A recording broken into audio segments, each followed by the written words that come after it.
ভাদ্র মাসে তাল পাকলে সব বাজারেই কম বেশি তাল দেখা যায়। আর এই সময় একটু তাল না খেলে কেমন হয়। তবে অনেকেই এই তালের ভেতর থেকে তালের রস কিভাবে বের করবেন সেই ভয়ে তাল কেনেন না, অথচ এই বিষয়টা কিন্তু খুবই সহজ। আসসালামু আলাইকুম, কেমন আছেন সবাই? স্বাগত জানাচ্ছি নতুন একটি রেসিপি ভিডিওতে। বাজার থেকে তাল কিনে এনেছি, আপনাদের দেখাবো কিভাবে খুব সহজে তালের রস বের করতে পারবেন। প্রথমেই তালের মুখে যে বাকলটি আছে সেটি খুলে নিব।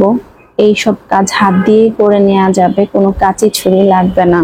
বাকলগুলো আমি পার্ট বাই পার্ট একটি করে খুলে নিচ্ছি। চাইলে একবারে একসাথেই খুলে নেওয়া যায়, সেক্ষেত্রে হাতে প্রেসার পড়ে হাত কেটে যাওয়ার সম্ভাবনা থাকে।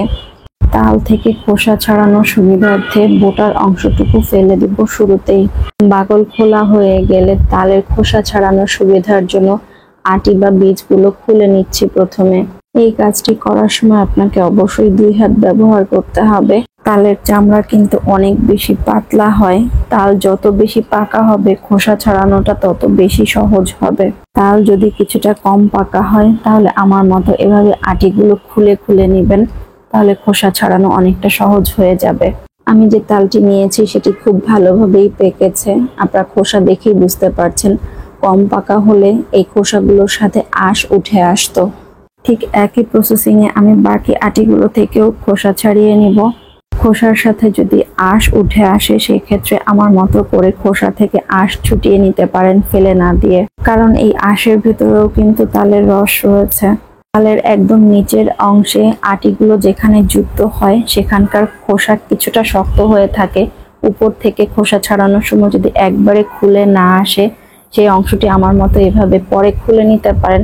আলতো হাতে টান দিলেই কিন্তু খুলে চলে আসবে। এখন আমি আঁশগুলো হাত দিয়ে টেনে টেনে আটি থেকে কিছুটা আলগা করে নিব, যেন পরবর্তী কাজটি আমার জন্য সহজ হয়। একটি কিচেন সিজার দিয়ে তালের আটি থেকে আঁশগুলো কেটে নিচ্ছি আমি।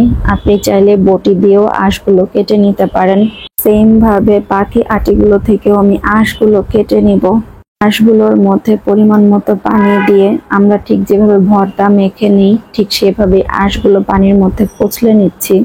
আপনার হাতে সময় থাকলে 10 মিনিট এভাবে পানির মধ্যে আঁশগুলো ভিজিয়ে রাখতে পারেন, সেক্ষেত্রে খুব কম সময় কচলে নিলেই রসগুলো বের হয়ে আসবে। তালের রস ছেঁকে নেওয়ার জন্য একটি বলের উপরে আমি সাদা রঙের জালি ব্যাগ দিয়ে দিচ্ছি। আপনারা চাইলে জালি ব্যাগের পরিবর্তে পরিষ্কার পাতলা সুতি কাপড়ও ব্যবহার করতে পারবেন।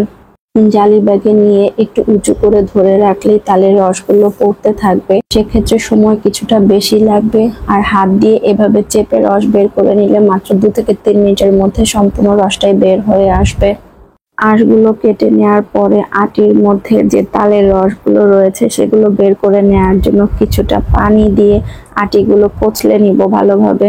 কচলে নেওয়া পানি এবং আটি দুটো দেখে আপনারা বুঝতে পারছেন আটিতে তেমন কোনো রসই ছিল না। ছেঁকে নেওয়ার পরে আঁশগুলোর মধ্যেও একদমই রস নেই, দেখে বোঝা যাচ্ছে একদম সাদাটে হয়ে গিয়েছে। কি অনেক কঠিন কিছু। আশা করি এখন আর আপনাদের তাল খেতে কোনো সমস্যা হবে না। আবার কথা হবে পরবর্তী কোনো ভিডিওতে। ভালো থাকবেন সবাই, আল্লাহ হাফেজ।